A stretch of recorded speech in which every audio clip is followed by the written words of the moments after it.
Greetings, everybody. BDF 44. I'd like to talk about the New Orleans Pelicans, zeroing in on their shooting guard situation, because one thing that I've realized in drafting my fantasy teams is that the New Orleans Pelicans have a lot of players that can play shooting guard. And it's going to be interesting to see what rotations they use and what they settle in on, because they have a lot of versatility there and maybe a bit logjam there. Nikhil Alexander is a guy that a lot of people were excited about. I hear that he had a really good summer league. We know who he's related to. Shake Gilchrist Alexander is his first cousin, I believe. Very close. And he's somebody I would like to see get some minutes out there. Josh Hart. We know what he can do. I think Josh Hart is a little better than a six-man of the year candidate in terms of his upside. I think his upside is just a little better than that.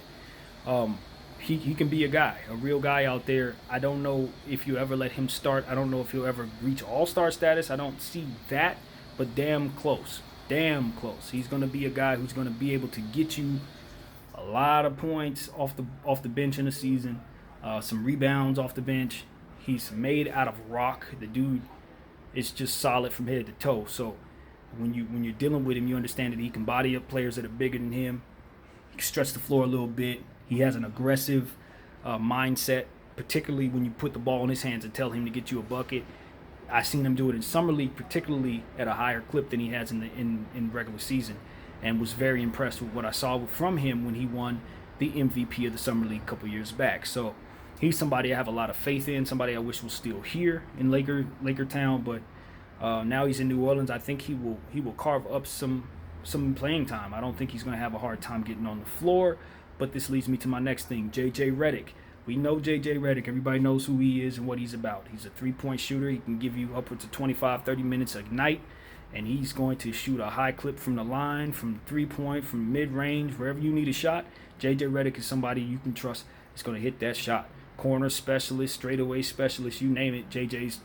He's one of those shooters. When you think about shooters in this league, he's one of the first names to come up. How do you not play him a lot? And are you better if you don't? Then I look over at Lonzo Ball. Lonzo Ball is a point guard, obviously. We know Zoe. We know what he's about. Laker fans, we know him better than anyone. So I don't have to get into why it's going to be interesting to see how much playing time he gets, being that Drew Holiday is there, who also can play the shooting guard. I think that they're going to try to figure that out. They're going to have a whole season to figure out how they want to do that, obviously. Zoe is probably best at the one spot because he's not really a two guard. He plays better off the ball than people think, especially in terms of playmaking. He's the type of guy who gets a lot of hockey assists, understands tempo, can see plays develop. You want him on the floor for your offense for that reason, and you want him on the floor for your defense because I personally think he's probably a top 5 defensive point guard in the league already. And there's another top 5 defensive point guard in the league on this roster as well in Drew Holiday.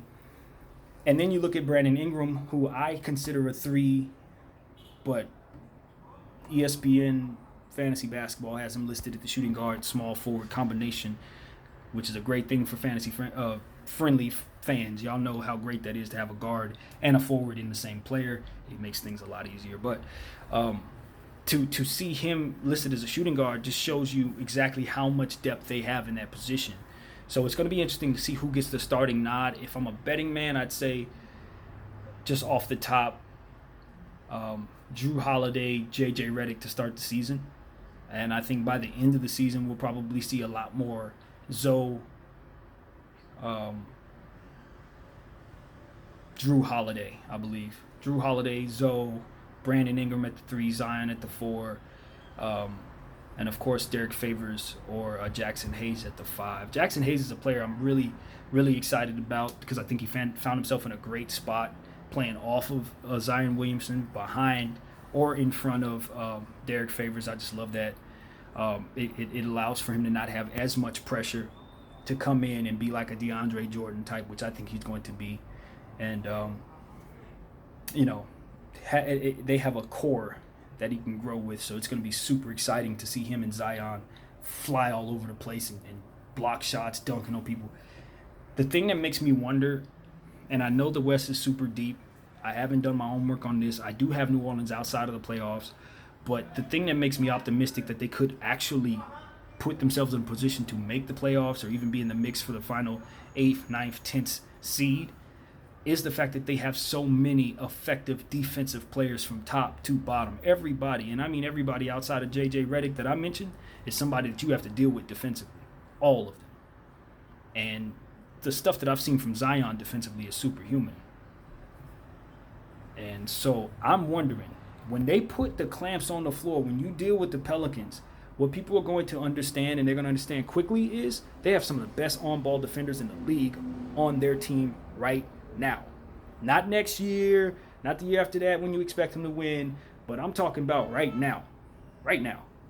Brandon Ingram, Josh Hart, the Alexander kid, Zion Williamson, Drew Holiday, Lonzo Ball, these are all defenders. Jackson Hayes, Favors, these are all defenders. All of them are defensive-minded players. So when you're dealing with them, know that you're going to have turnover issues. You're probably going to turn the ball over a little more against them than you will against the average squad. You're probably going to find yourself in situations where the ball is getting deflected more against them. You get 50-50 balls, more fouls, things of that nature.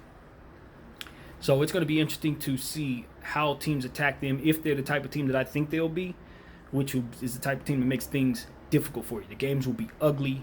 There's not going to be a whole lot of fluent basketball watching them. It's like the Bulls after Jordan left.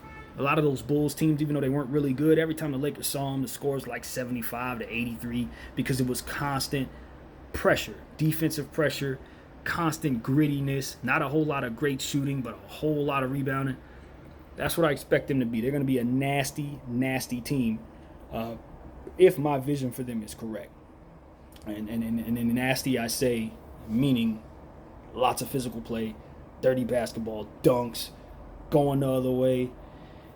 And J.J. Redick just brings it all in. That's why I think it's important that they have him on the floor, because one thing that they don't have enough of, in my opinion, right now is shooting. Outside of Drew Holiday and J.J. Redick, I don't really trust any of the shooters, not consistently. Yes, guys can hit shots. Of course, Brandon Ingram can hit shots. Zion can hit shots. Zoe can hit shots. Hart can hit shots. They all can hit shots, but none of them are shooters. And I think B.I. is the only one that I can think can develop into a pure shooter out of those names. So that caters to why I see them being an ugly style, gritty, nasty team, because they really don't stretch the floor that well on paper.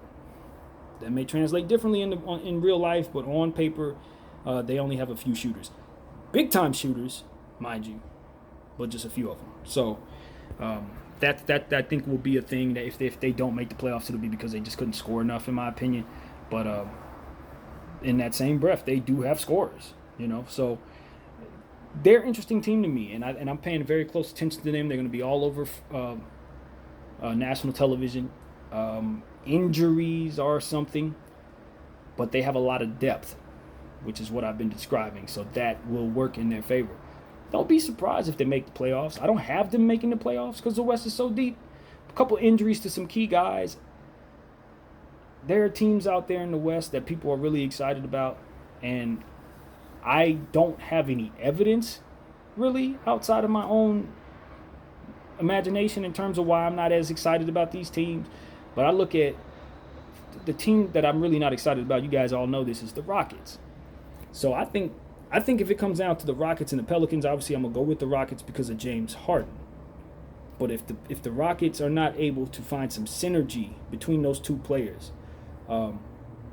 teams like the New Orleans Pelicans and the Dallas Mavericks and some of these teams that are outside, Minnesota, they're going to get better. Phoenix, these teams are terrible in our minds. The way we've viewed them all this time have been terrible. But what you don't see a lot of times as fans is the moves that these teams are making and the development of the players that are currently on the roster. And all of those teams that I mentioned, their players are getting better.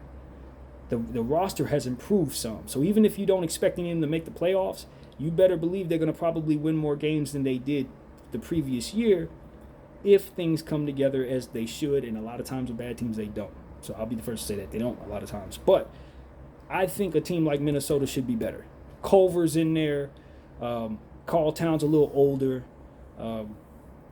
Guy like Jeff Teague is kind of in a role where he has a little more operating room because they got rid of his backup in Tyrese. Jones. I don't know who they replaced him with, if they replaced him at all. They put a guy like Jordan Bell on their bench. I think there was some couple of rookies that they had from the previous eras that are still there. Should be a little stronger. Should be a little more seasoned for the NBA just physically. And a guy that I think, I know this is supposed to be a Pelican video, but I'll make it a Minnesota kind of video too. I'll talk about them a little bit. The guy that I'm looking at on that Minnesota team that I think needs to make a jump is Andrew Wiggins.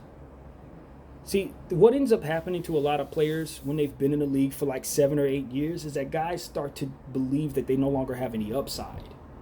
That there's really, like, all you're going to get from this guy is that. And there may be still another level or two for a guy like Andrew Wiggins, who came into the league and starting on a bad team, was paid early, had some bad games. I know people have been sending this meme around of Tony Snell's numbers where he had 0, 0, 0, 0, 0 in 28 minutes. I think Wiggins did something like that as well, where he only had like 1 rebound in like 32 minutes or something like that. I will never forget it because I had him on my fantasy team. But what I'm saying is this: when a guy's development isn't going the way he should, but he has the type of upside and athleticism that he had coming into the league, I still think the level that he could have reached is a possibility. If not that level, a level higher than the one that he's at. And I think year 8, year 7 for a guy like Wiggins? Right now. I followed him on Instagram. He's got a little girl. He's been living a good life in the off season. Their family life is looking good. He looks like he's in his place of peace. The money's settled in. All of that stuff. He's had it for a while now. He's been in Minnesota for years. And that team is better. I'm not saying they're a winning team. But like I said, Karl-Anthony Towns, a young superstar in this league, is a year older. Jarrett Culver, one of the top picks in the draft, is now a shooting guard on his team. A defensive playing shooting guard, somebody like Jimmy Butler, minus the Jimmy Butler antics and minus the anxiety that comes with playing with Jimmy Butler. Okay? You got a guy like Jarrett Culver who's just going to come in and do his job and bring some of that same energy on a lesser scale right now as he develops. So I look at him as a very big piece for them as he gets older and as he develops. So I'm like, they're getting players. Like, they're not great. Do I have them making the playoffs? No. But when I look at the volatility of a guy like Karl-Anthony Towns, I'm like, well, shoot. I mean, as he gets better, the team should obviously get better, in my opinion. He's too great to not pull together at least some success. His career is almost paralleling Anthony Davis's in some ways. So I got to assume the playoff appearances are going to start to pile up for a young center to stretch the floor and do all these things that he can do. So I'm super high on him. And when I look at Wiggins, I'm like, well, this is the year Wiggins gets a chance to really show what he can do on a team with winning aspirations.